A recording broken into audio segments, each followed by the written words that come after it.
मेरा क्या कसूर एपिसोड 81।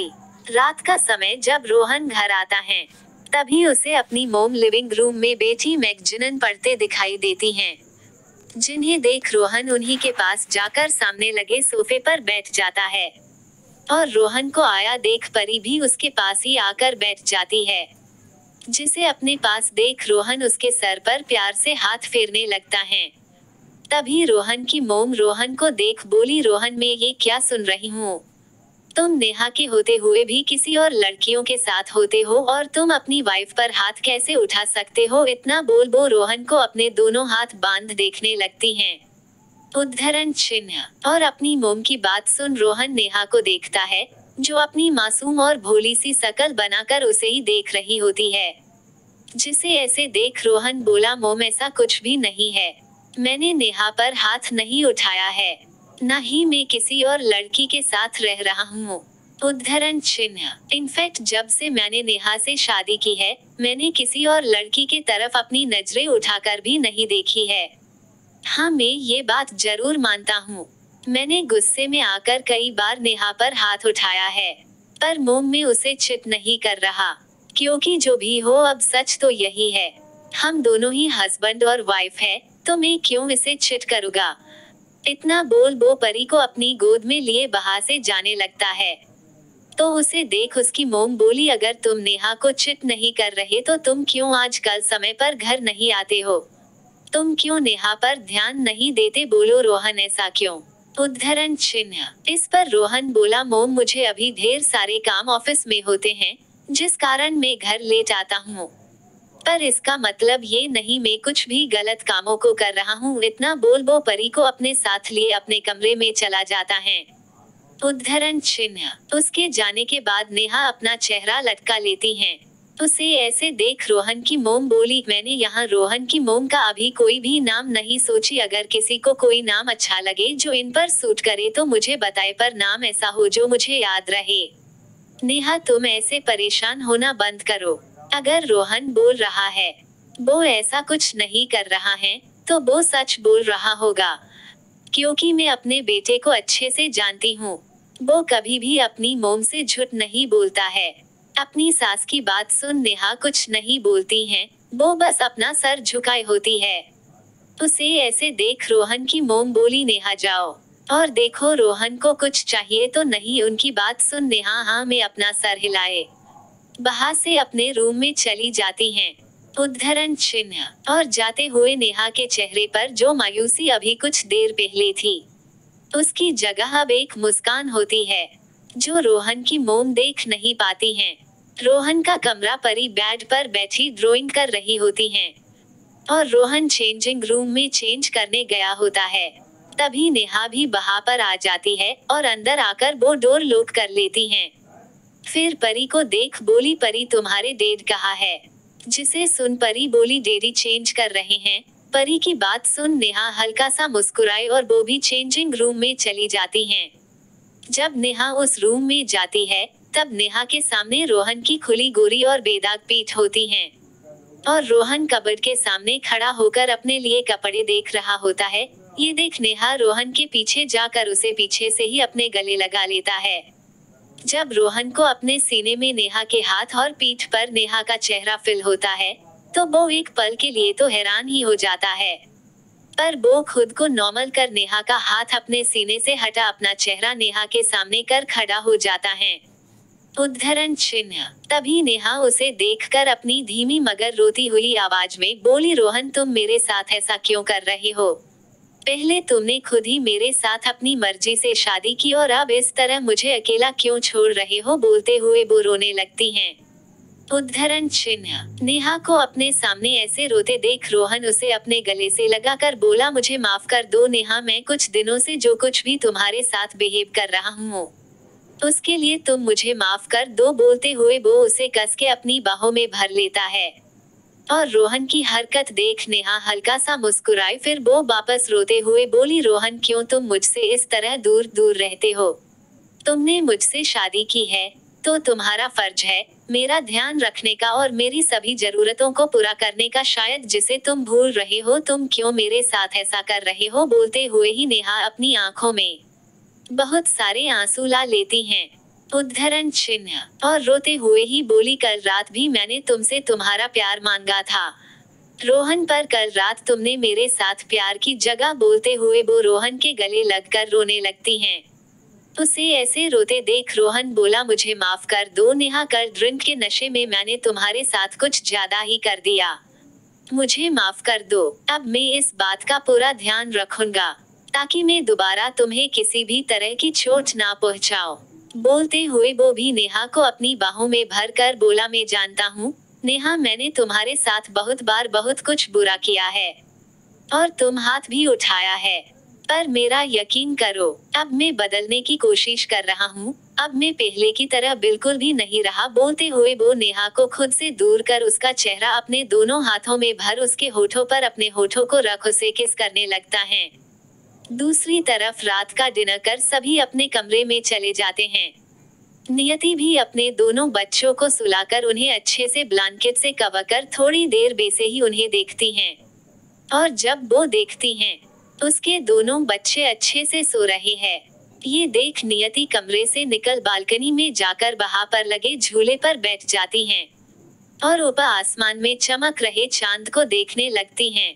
उद्धरण चिन्ह। और उस चांद को निहारने हुए उसे पता ही नहीं चलता वो कब से बेसे ही वहां पर बैठी उस चांद को देख रही हैं। उसे होश तब आता है जब आदर्श के होने का एहसास उसे अपने पास होता है। आदर्श भी आकर उसी झूले में नियति के बगल में बैठ जाता है और वो भी उस चांद को देखते हुए बोला, क्या हुआ नियति, तुम इतनी खामोश क्यों हो? बोलते हुए वो आसमान की तरफ ही देख रहा होता है। उद्धरण चिन्ह डॉट डॉट डॉट। और आगे बोला, क्या तुम्हें कोई बात परेशान कर रही है? उद्धरण चिन्ह। या कुछ और जो भी हो तुम मुझसे शेयर कर सकती हो। आदर्श की बात सुन नियति आदर्श के सुंदर और बेदाग चेहरे को देखती है और उसे देख बोली, नहीं आदर्श जी, ऐसी कोई भी बात नहीं है। हम तो बस यही सोच रहे हैं, क्या हम कभी भी एक अच्छी माँ बन पाएंगे? उद्धरण चिन्ह। क्या हम कभी भी इस घर को और इस परिवार को संभाल पाएंगे? उद्धरण चिन्ह। क्या हम वो सभी जिम्मेदारी निभा पाएंगे? उद्धरण चिन्ह। जो माँ ने हमें दी है, क्या हम सब कुछ अच्छे से मैनेज कर पाएंगे ना आदर्श जी? बोलते हुए ही नियति अपनी आस भरी नजरों से आदर्श को देखने लगती हैं और उसे ऐसे खुद को देखते देख आदर्श बोला, तुम सब कुछ अच्छे ही संभालती हो नियति, तुम एक अच्छी माँ, एक अच्छी बेटी तुम दोनों ही हो और जितना प्यार तुम अपने बच्चों से करती हो उतना प्यार तो मैं भी कभी हमारे बच्चों को नहीं दे सकता। इतना बोल वो भी नियति को देखने लगता है। आदर्श की बात सुन नियति अपनी नजरें वापस से उस चांद के तरफ ही कर बोली, आदर्श जी, क्या हम सच में एक अच्छी माँ है ना? नियति की बात पर आदर्श भी उस चांद को देख बोला, हाँ नियति, तुम दुनिया की सबसे अच्छी माँ हो। इस पर नियति अपनी आंखों में आंसू लाकर बोली, आदर्श जी, क्या आपको भी ऐसा लगता है हम हमारे बच्चों की सौतेली माँ? बोलते हुए ही वो शांत हो जाती है और अपनी आंसू भरी आंखों से आदर्श को देखने लगती हैं। नियति की बात का मतलब अच्छे से समझकर आदर्श बोला, नहीं नियति, तुम ऐसा सोच भी कैसे सकती हो? मैं तुम्हारे बारे में कभी ऐसा सोच भी सकता हूँ माँ, और मुझे यहाँ तक घर में काम करने वाले सभी मैड्स को तक ये बात पता है। उद्धरण चिन्ह। तुम अपने बच्चों से कितना प्यार करती हो, उन पर किस तरह अपनी जान छिड़कती हो, तो तुम्हारे दिमाग में ये बात आई भी कैसे? अरे तुम तो अंश और पीहू को इतना प्यार देती हो जितना प्यार शायद ही मैं और माँ हम दोनों भी मिलकर कभी उन्हें दे पाते। तुम सच में एक अच्छी माँ और बेटी दोनों हो। नियति बोलते हुए वो नियति के आंखों में आए आंसुओं को अपने हाथों से साफ कर देता है और वो जैसे ही अपना हाथ नियति के गालों से हटाने वाला होता है, वैसे ही नियति आदर्श के हाथों को अपने गालों से लगा। आदर्श की आंखों में देख बोली, आदर्श जी, हमें फर्क नहीं पड़ता, हमें सच में किसी भी बात से फर्क नहीं पड़ता लोग हमारे बारे में क्या सोचती है, दुनिया वाले हमें लेकर अपनी क्या सोच रखते हैं, हमें किसी की भी कोई बात से कोई फर्क नहीं पड़ता, हमें फर्क पड़ता है तो बस आपसे, हमें इस बात से फर्क पड़ता है। उद्धरण चिन्ह। आप हमारे बारे में क्या सोचते हैं, हमें फर्क इस बात से पड़ता है, आपका नजरिया हमारे लिए क्या है, हमें बस आपसे फर्क पड़ता है और बाकी किसी से नहीं, क्योंकि जब हमें किसी के सहारे की, किसी के अपनेपन की और किसी के प्यार की जरूरत थी। उद्धरण चिन्ह। तब इन्हीं लोगों ने हमें बिना हमारी बात जाने, बिना हमारा दर्द, हमारी तकलीफ जाने हम पर ही इल्जाम लगाया था। जब हम सड़कों पर भूखे प्यारे अपने पेट में अपनी बेटी को लिए भटक रहे थे।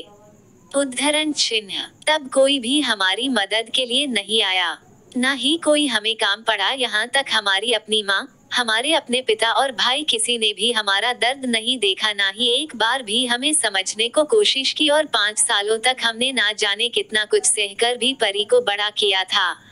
इसलिए हमें किसी से कोई फर्क नहीं पड़ता, हमें बस इस बात से फर्क पड़ता है आप हमें किस नजरिए से देखते हैं। आप हमें पीहू और अंश की माँ के नजरिए से देखते हैं या लोगों की तरह उनकी, हमें बस इससे फर्क पड़ता है।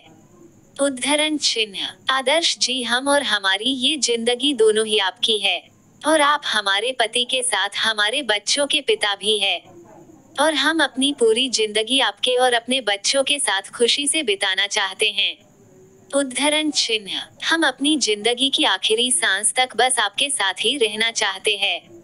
बोलते हुए वो बस आदर्श की आंखों में ही देखे जा रही होती हैं, और नियति की सारी बातों को सुन आदर्श को अपने दिल में सुकून महसूस होता है, और उसे अपने अंदर एक अलग ही खुशी का एहसास होता है।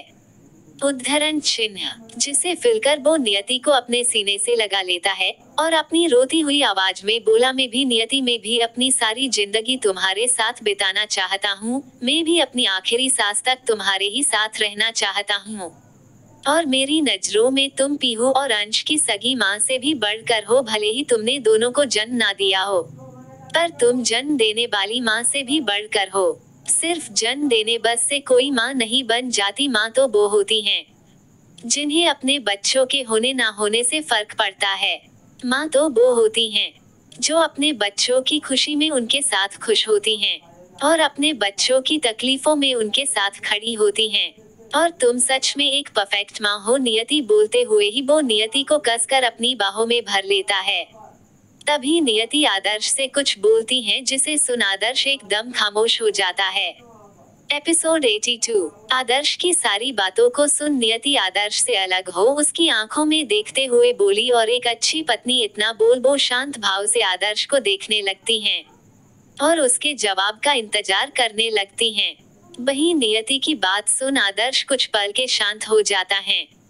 फिर वो नियति की आंखों में देखते हुए बोला, नियति, अगर तुम मुझसे ये पूछ रही हो नियति तुम एक अच्छी पत्नी हो या नहीं, तो मेरा जवाब तुम्हारे लिए बस यही होगा, तुम हर रूम में परफेक्ट हो।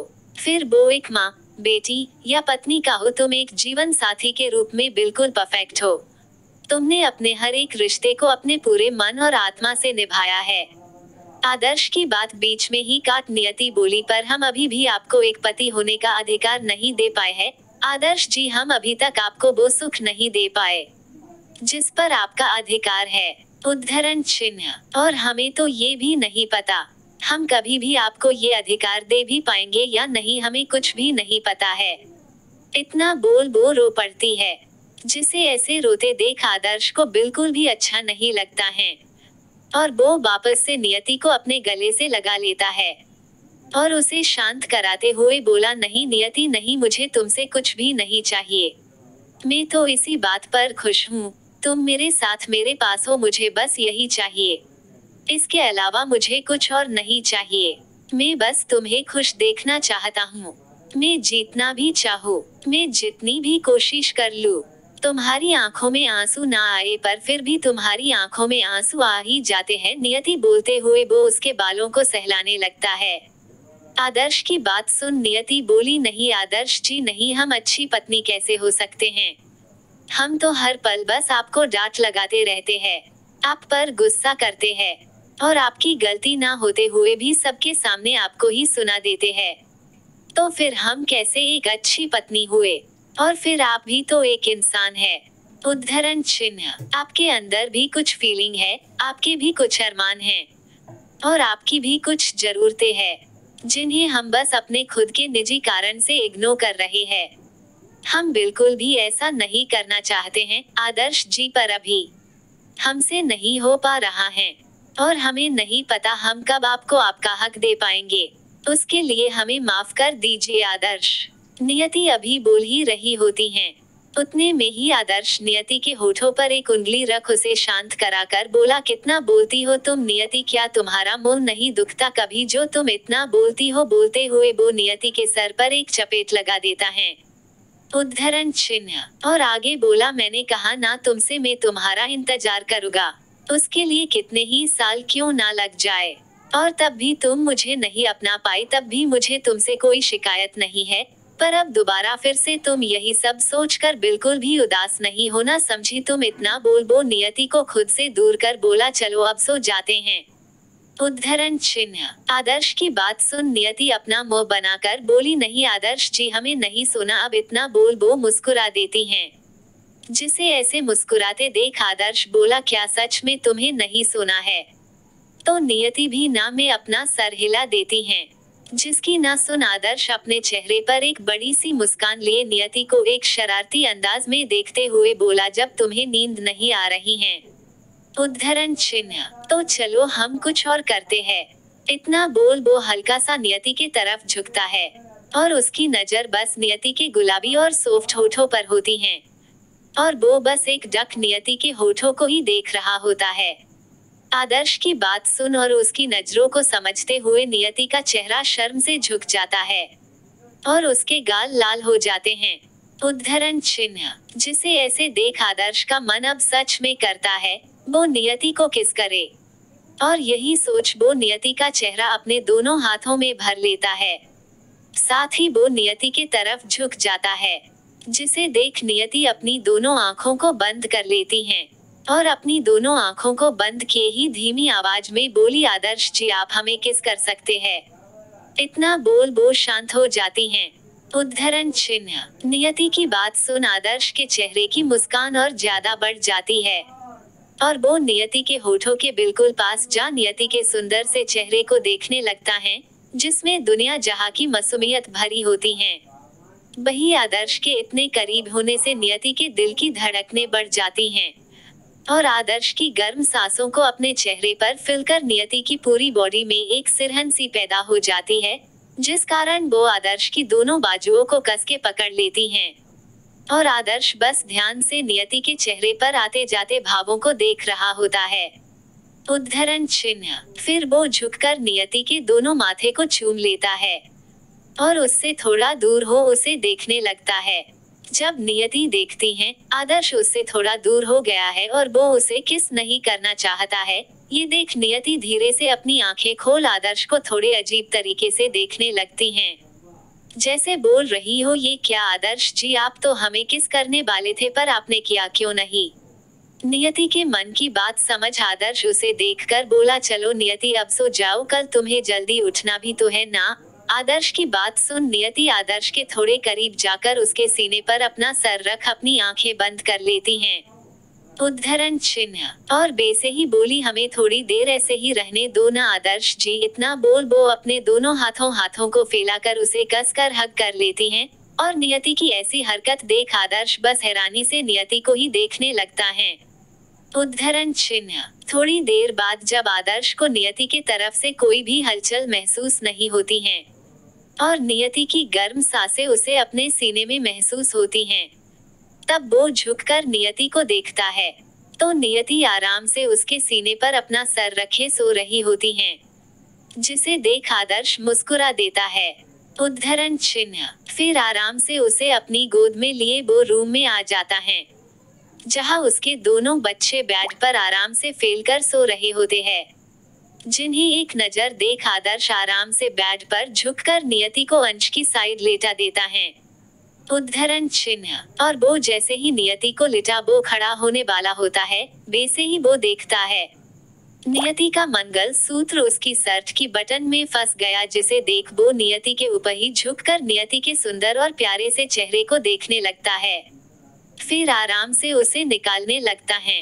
वो इतने आराम और ध्यान से मंगल सूत्र निकाल रहा होता है, जिस कारण उसे ये ध्यान भी नहीं होता उसका नन्हा शैतान जाग चुका है, उद्धरण चिन्ह। और वो कब से उसे ही अपनी गुस्से भरी नजरों से घूर कर देख रहा है। वही आदर्श बड़े ही ध्यान से मंगल सूत्र निकाल दोबारा नियति के चेहरे को देखता है, जो सोते समय किसी छोटे बच्चे की तरह ही मासूम और प्यारा लग रहा होता है, जिसे देख आदर्श खुद को रोक नहीं पाता है और वो नियति के ऊपर झुककर उसके दोनों गालों और माथे पर किस कर लेता है और उसकी नजर जाकर सीधे नियति के होठों पर ही ठहर जाती हैं और जिसे देख आदर्श के चेहरे पर एक प्यारी सी मुस्कान आ जाती है। साथ ही वो नियति के होठों पर भी झुककर उन्हें अपने होठों से हल्का सा टच कर लेता है। उद्धरण चिन्ह। और नियति के होठों को अपने होठों से छूते ही आदर्श अपनी आंखें बंद कर लेता है और वो जैसे ही अपनी आंखें बंद करता है तभी उसे होश आता है उसने क्या किया, जिसे देख वो झट से नियति से अलग होकर देखने लगता है। उसकी इस हरकत से कहीं नियति जागी तो नहीं और जब वो देखता है उसकी बीवी अपने चेहरे पर एक प्यारी सी मुस्कान लिए सो रही है, ये देख वो राहत की सांस लेता है। तभी उसकी नजर जाकर अपने बेटे की नजर से टकराती है, जो ना जाने कब से ही उसे गुस्से से घूर कर देख रहा होता है और अंश को ऐसे खुद को घूरते देख आदर्श एकदम हैरान हो जाता है। उद्धरण चिन्ह। तभी वो देखता है उसका बेटा उसे ही गुस्से से घूरते हुए रोने जैसा फेस बना लेता है और उसे देख ऐसा लग रहा होता है जैसे वो किसी भी समय रो सकता है, जिसे देख आदर्श जल्दी से उसे अपनी गोद में उठा लेता है और उसे ना रोने का इशारा करता है, जिसे समझ अंश बिना आवाज किए ही हंसने लगता है, जिसे देख आदर्श कंफ्यूज हो जाता है। अभी कुछ देर पहले ही तो उसका बेटा रोनी सी शकल बना उसे गुस्से से घूर रहा था और अभी वो हंसने लगा। आदर्श कुछ भी समझ पाता उससे पहले ही उसे अपनी शर्ट से लेकर पैंट दोनों ही गीले लगने लगती हैं, जिन्हें महसूस कर आदर्श घूर कर अंश को देखने लगता है। पर अंश भी कहा अपने डेड से डरने वाला था, वो आदर्श के घूर कर देखने पर और भी ज्यादा हंसने लगता है और जैसे ही अंश जोर से अब आवाज कर हंस रहा है, ये देख आदर्श जल्दी से अंश के होठों पर अपना बड़ा सा हाथ रख उसे ना हंसने का इशारा करते हुए बोला, मेरे बाप हंसना बंद कर नहीं तो तेरी मम्मा जाग जाएगी। अपने डेड की ऐसी बात सुन पहले तो अंश उसे गुस्से में अपना मुंह फुला कर देखता है। उद्धरण चिन्ह। पर अपने डेड की ये बात मम्मा जाग जाएगी, जिसे सुन वो शांत हो जाता है। उसे शांत होते देख आदर्श अपना हाथ उसके मुंह से हटा अंश को सोफे पर लिटा उसके कपड़े चेंज कर देता है। अंश के कपड़े चेंज करने के बाद आदर्श अपने कपड़े भी कबर्ड से निकाल खुद भी चेंज कर लेता है। उद्धरण चिन्ह। नियति कभी भी रात में सोते समय अंश को डायपर नहीं लगाती थी, क्योंकि डायपर लगाने से निशान बन जाते हैं। नियति उसे बेबी सिटिंग वाले छोटे से बिस्तर को बेड पर ही लगा उसे उस पर ही सुलाया करती, जिससे बेड भी गीला नहीं होता और अंश उसके पास ही रहता। फिर वो अंश को देख बोला, अंश तुम्हें नहीं लगता मैं तुम्हारा डेड हूँ और तुम्हें मुझे थोड़ी रिस्पेक्ट देनी चाहिए। जैसे ही आदर्श अंश को अपनी गोद में उठा ये बोलता है, वैसे ही अंश एक लात अपने डेड के पेट में मार देता है और इससे पहले आदर्श कुछ बोल पाता उससे पहले ही अंश अपने दोनों हाथों से अपने डेड के बालों को पकड़ खींचने लगता है। उद्धरण चिन्ह। जिस कारण आदर्श को अपने सर पर दर्द होने लगता है और वो अपने बेटे से अपने बालों को छुड़ाने की कोशिश करने लगता है, पर अंश की पकड़ इतनी टाइट होती है जिस कारण आदर्श का चेहरा दर्द से रोने जैसा हो जाता है। वैसे तो हर कोई जानता ही होगा छोटे बच्चों की पकड़ कितनी मजबूत होती है और एक बार वो अगर कुछ भी खास कर बालों को अपनी मुट्ठियों में भर ले तो इतनी आसानी से छोड़ते नहीं हैं और वो अपने ही बेटे से उसे छोड़ने के लिए बोलता है, पर अंश कहाँ सुनने वाला था। वो तो अभी भी बालों को पकड़े हुए ही था, जिसे देख आदर्श उसे नियति के पास ले जाता है और नियति को जगाते हुए बोला, नियति उठो, संभालो अपने शैतान बेटे को बचाओ मुझे। इससे बोलते हुए उसकी आवाज रोनी सी हो चुकी थी। उद्धरण चिन्ह। जैसे ही आदर्श की आवाज नियति के कानों में पड़ती है, वैसे ही नियति की आंखें भी खुल जाती है और वो जैसे ही अपने सामने का नजारा देखती है, वैसे ही उसकी आंखें हैरानी से खुल जाती हैं और वो जल्दी से अपनी जगह से उठते हुए बोली, अंश बेटा ये आप क्या कर रहे हो। इतना बोल वो उसे अपनी गोद में लेने के लिए अपने हाथ आगे बढ़ा देती हैं और नियति की आवाज कान में पड़ते ही अंश आदर्श के बालों को छोड़कर नियति की गोद में चला जाता है। जिसे नियति अपने सीने से लगा बोली, ये क्या कर रहे थे आप बेटा, वो आपके डेड हैं और अपने ही डेड के साथ कोई ऐसे कैसे कर सकता है। इतना बोल वो आदर्श को देखती हैं और अपने बालों को सहला रहा होता है और उसे देख बोली, आप ठीक है ना आदर्श जी। जिसे सुन आदर्श बस हाँ में अपना सिर हिला देता है। उद्धरण चिन्ह। तब नियति आगे बोली, अंश आपके पास कैसे आया, वो तो मेरे पास ही था। इस पर आदर्श बोला, तुम्हारा बेटा रोने वाला था। बोलते हुए वो उसे सारी बात बता देता है। जिसे सुन नियति उसे बोली, ये क्या आदर्श जी, आपसे एक बच्चे को भी संभलना नहीं बनता। इतना बोल उसे लेकर बेड पर चढ़ जाती है।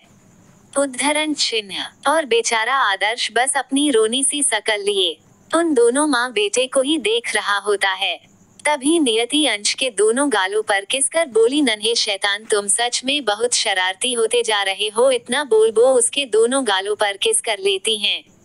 जिसे देख अंश भी खिलखिलाकर हंस देता है और जैसे ही नियति उसके माथे पर किस करने के लिए झुकती है, वैसे ही अंश भी नियति के गालों पर अपने होठों को लगा देता है। जैसे वो भी उसे किस कर रहा हो, वैसे होठों के साथ थूक भी लगा देता है। जिसे देख नियति मुस्कुरा देती हैं और अंश अपने डेड के तरफ देख उसे अपनी जीभ दिखा चियाने लगता है। और अपने बेटे की इस हरकत को देख अब सच में ही आदर्श की आंखों से आंसू बहने लगते हैं और वो बिना कुछ बोले सोफे पर जाकर लेट